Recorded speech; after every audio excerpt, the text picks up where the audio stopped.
Hi, this is Scott Bradfield at the bathtub. I've comfortable again. The I've done a few of these quickly, and last week I did the Henry Miller. One was a brilliant gem of a presentation which I lost on the computer, and then there's a sort of second-rate one that's up. And I'm doing a few of these quickly over one evening, in between cooking and drinking my martini. And tonight, I thought we would talk about carry on from a discussion a couple of weeks ago about the Ballantines, the lovely, beautiful Ian and Betty Ballantine. I've never met them. I don't know anything about them, but I have nothing but fond feelings for them. They published all these lovely Ballantine paperbacks. My favorites are their Chandlers, the Tom Adams Chandlers editions from 1971. I picked these all up in high school. 19, that's 71. So I was like 15 or 16 when I bought these. And I just got this. I got this on eBay from someone called Otis, the SF guy. I'm always buying books. He has really nice old paperbacks, really good prices, really cheap shipping. And I got this because it was a really lovely edition. I wanted to kind of get the old editions I used to have.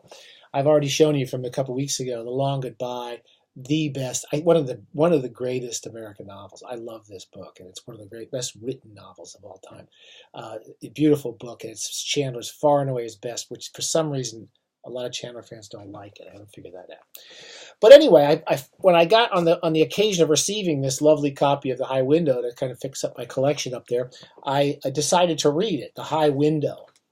This is my beat up copy that I had, and I thought I would read that so I don't, my pristine copy, I can keep that for my future generations. So this is the same martini you saw me drinking when I was talking about Henry Miller. So you see, I don't drink too much, but I drink steadily, just a little bit. So we're talking about The High Window, and this is Chandler's second novel.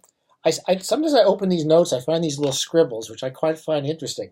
And what I scribbled in the bathtub a few days ago was, if you've never read Chandler, you've never bathed. I think I kind of like that one. So you've probably never gone to the bath with a book if you have not read Raymond Chandler. Chandler is you have to know Raymond Chandler. Most of you do know Raymond Chandler. He was sort of one of the two people who sort of created the modern hard-boiled novel. He has the most poetry in him and the most kind of glam language in the funniest passages, whereas Hammett, the other good one. And I want to put Lee Brackett in there. Lee Brackett's one of the great, she comes later, but Lee Brackett's an important hard-boiled writer. And he wrote these beautiful kind of poetic stories about this cynical private eye named Philip Marlowe, and some of the passages are just gleaming. The problem with most of the Chandler books is one of the problems of all mystery novels, which is that they kind of get overly complicated. Earl Stanley Garner's like this. They get overly complicated. The best parts of the book are just meeting the characters and the strange people and the world that Chandler goes through. That Philip Marlowe goes through, because he's always going around and knocking on doors and walking through people's yards and seeing these kind of lonely, kind of lost people living in Los Angeles. And that's the kind of the romantic, and he's got a kind of compassion for these people. He's also, like Chandler himself, a terrible drinker. Chandler, I guess, was notorious as a drinker. He drank to a huge excess, and there's always that funny story about Billy Wilder. If you can look it up somewhere, I forget it exactly, but he was Chandler was hired to write the script for Double Indemnity, and I think he basically told Billy Wilder to leave a case of whiskey or something outside his door every day, and it was gone by the next morning.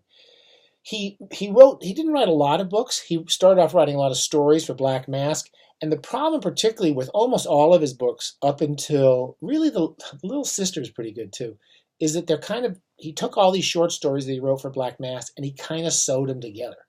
So they're kind of stitched. They're Frankenstein stories, and they have lovely passages, and then there's usually 3 or 4 murders. It gets very complicated. By the time I get to the end of a Chandler novel, and that's true of The High Window, I just don't care who killed Roger Ackroyd. We go back to that old Edmund Wilson line. I just don't care. And I often, as most mystery novels, I tend to skip past whoever killed them. I think I know who did this one. The illustrations, again, this is much nicer. Adams always picked out the cards of the pictures of photos of a man leaning out a window. That's very important. That's The High Window. The Long Goodbye. They're all these titles are about death. The Lady in the Lake. So The High Window, lovely book in most respects, but it does get boring in parts. And I will try to read a couple passages just to give you a flavor of him, or to remind you of the flavor you used to love. Where's the 18?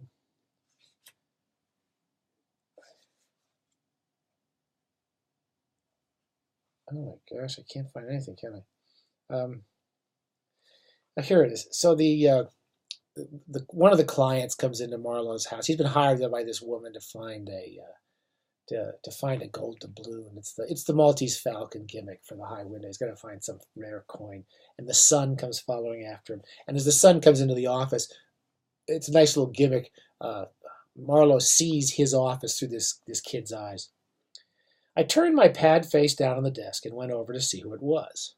It was a tall, self-satisfied looking number in a tropical worsted suit of slate blue, black, and white shoes, a dull, ivory-colored shirt and a tie, and display handkerchief the color of jacaranda bloom.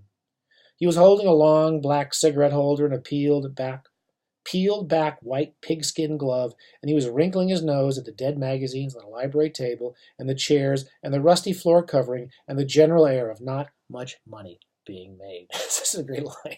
The general air of not much money being made. I'll read a couple passages because it'll just remind you. You always you hit these little gems every couple of pages. We go to see one of the the kind of the sultry, dangerous women in it, and they're often blonde. And this is the woman he meets as a showgirl. This is 33. A long-limbed, languorous type of showgirl, blonde, lay at her ease in one of the chairs. He's gone to this house to see this guy's wife. With her feet raised on a padded rest and a tall, misted glass at her elbow, near a silver ice bucket and a scotch bottle. She looked at us lazily as we came over the grass. From 30 feet away, she looked like a lot of class. From 10 feet away, she looked like something made up to be seen from 30 feet away. That's a great line. Her mouth was too wide.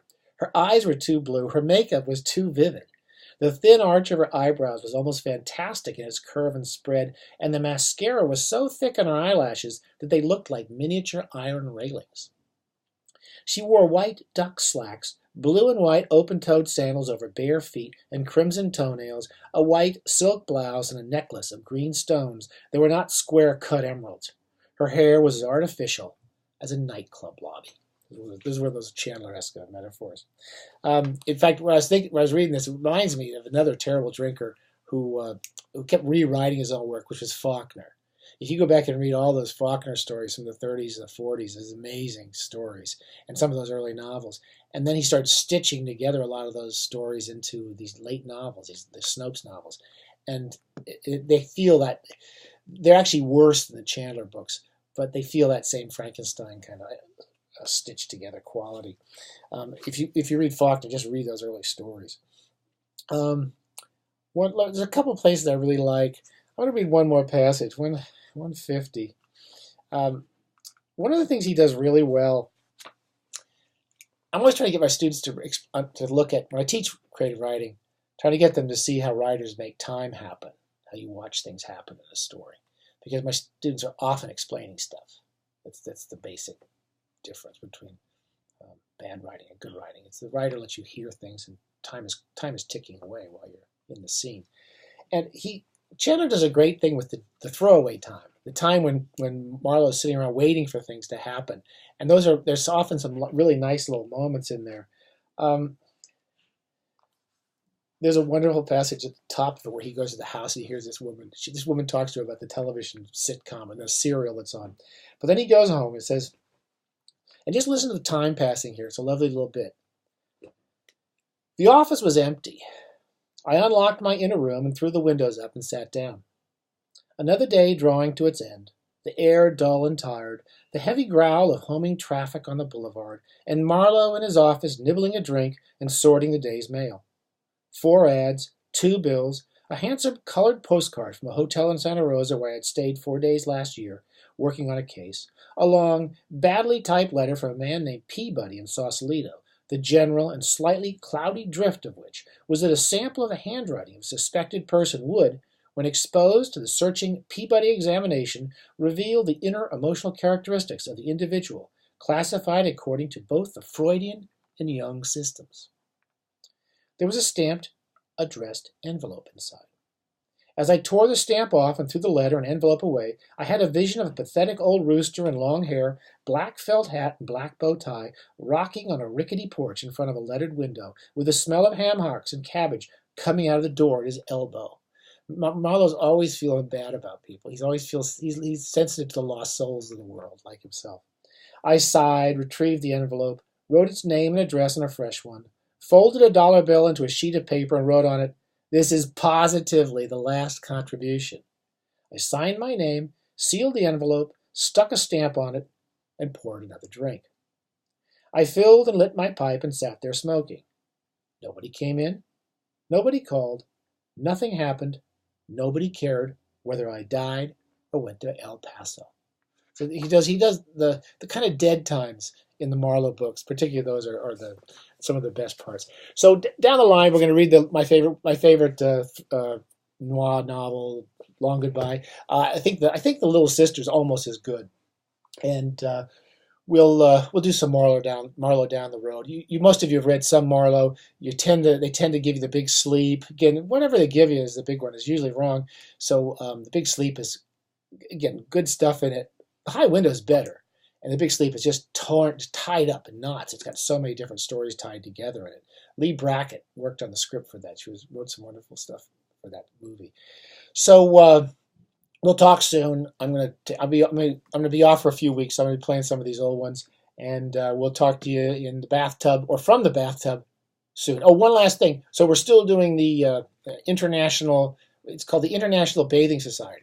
And basically, all you do to join the International Bathing Society is you just, at the bottom of any lecture you listen to or any talk, you simply say, "Hi, I'm Bob or Betty, and I live in El Paso, or I live in Sweden, or I live in Biarritz," or something like that. Okay? So do that, and then you're immediately a member, and you'll have huge financial benefits from being a member of the International Bathing Society.